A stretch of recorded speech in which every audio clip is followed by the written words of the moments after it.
Di usia yang ke-20 tahun, sejak dimekarkan dari Kabupaten Induk, Bengkulu Selatan, berdasarkan Undang-Undang Nomor 3, 2003, ditandatangani Presiden Republik Indonesia, Megawati, tentang pembentukan Kabupaten Mukomuko, Kabupaten Seluma, dan Kabupaten Kaur. Jumlah tersangka dugaan korupsi dana BTT, atau biaya tidak terduga, Badan Penanggulangan Bencana Daerah, atau BPBD Kabupaten Seluma, tahun 2022,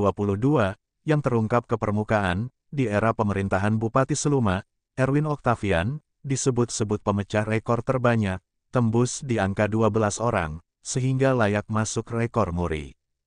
Tragisnya, penetapan dan penahanan 12 tersangka dugaan korupsi dana BTT, oleh Polda Bengkulu, pada 12 Oktober 2023, yang oleh sementara tokoh masyarakat setempat, disebut korban surat keputusan Bupati Seluma, tentang penetapan tanggap darurat bencana, yang tidak mempedomani penetapan status tanggap darurat BNPB, atau Badan Nasional Penanggulangan Bencana, 2016, hanya berselang 5 bulan, pasca Bupati Seluma, Erwin Oktavian, menerima predikat opini WTP, atau wajar tanpa pengecualian, dari Kementerian Keuangan RI, 12 Mei 2023. Demikian diungkapkan seorang tokoh masyarakat setempat, Sasriponi Bahrin Ranggolawi SHMH, yang selain pernah menjabat Ketua DPD KNPI pertama Kabupaten Seluma, juga adalah seorang pengacara, kepada produser eksekutif dan pemilik Bintang TV, Khairudin MDK, dalam wawancara eksklusif, Rabu, 3 Januari 2024, di Bengkulu. Menjawab pertanyaan, tentang ada yang berpendapat, 12 tersangka dugaan korupsi dana BTT, yang hingga sekarang masih ditahan Polda Bengkulu, adalah korban surat keputusan Bupati Seluma, tentang penetapan tanggap darurat bencana daerah, yang terakhir diketahui, tidak mempedomani penetapan status tanggap darurat BNPB, 2016. Menurut Sasriponi, pendapat semacam itu realistis. Sebab, jika bukan karena surat keputusan Bupati, tentang penetapan tanggap darurat bencana daerah, yang diduga direkayasa, karena faktanya bertentangan dengan peraturan di atasnya, dalam hal ini pedoman penetapan status tanggap darurat BNPB, 2016, maka tidak pernah ada bancaan dugaan korupsi proyek BPBD Seluma, yang dibiayai dana BTT 2022. Di lain pihak, menurut penyidik Polda Bengkulu, selain tidak memedomani penetapan status tanggap darurat BNPB, 2016, pelaksanaan proyek tanggap darurat bencana BPBD Kabupaten Seluma, yang dibiayai dana BTT, juga diduga bertentangan dengan Peraturan Pemerintah, 22, 2008, Permendagri 77, 2020, dan Peraturan LKPP 12, 2021.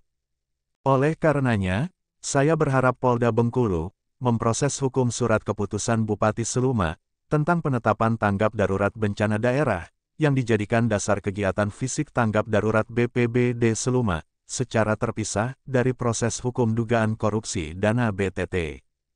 Kepada Bintang TV, saya juga berharap, untuk terus aktif, mengawal proses hukum dugaan korupsi dana BTT, yang menyeret 12 tersangka, hingga ke persidangan di meja hijau, kata Sasriponi, yang notabene putra asli Desa Pagar Banyu, Kecamatan Ulu Talo, Seluma.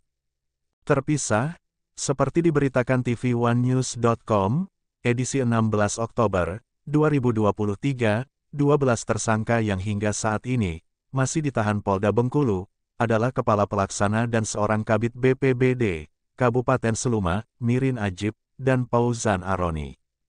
Deki Irawan, Direktur CPDN Raking Konstruksi, Gustian Effendi, Wakil Direktur CPDN Raking Konstruksi, Nusaryo, Wakil Direktur CPDN Raking Konstruksi, Cihonggi Preyono, Wakil Direktur CP Cahaya Dharma Konstruksi, Alma Juniarto, Wakil Direktur CP Seluma Jaya Konstruksi, Emron Muklis, Wakil Direktur CP Pilo Putri Paiker, Suparman, Direktur CP Devira, Sugito, Direktur Utama CP Permata Group, Sofyan Effendi dan Nopian Hadinata, konsultan pengawas. Terpisah, seorang sumber dari kalangan kontraktor, yang meminta tidak disebut nama, demi menjaga hubungan baik dengan beberapa tersangka, berpendapat, untuk para tersangka yang jabatannya hanya wakil direktur, diduga bukan asli kontraktor, yang meminjam perusahaan milik orang lain. Sedangkan Bustan Effendi dan Nusaryo, yang sama-sama wakil direktur CPDN Raking Konstruksi, yang terindikasi milik Deki Irawan, diduga hanya namanya dipinjam, untuk atas nama paket pekerjaan satu orang, papar si kontraktor senior. Dari Studio 1 Bintang TV Bengkulu, Edi Santoso dan Anugrah Halilintar, serta juru kamera Marco Melandri melaporkan.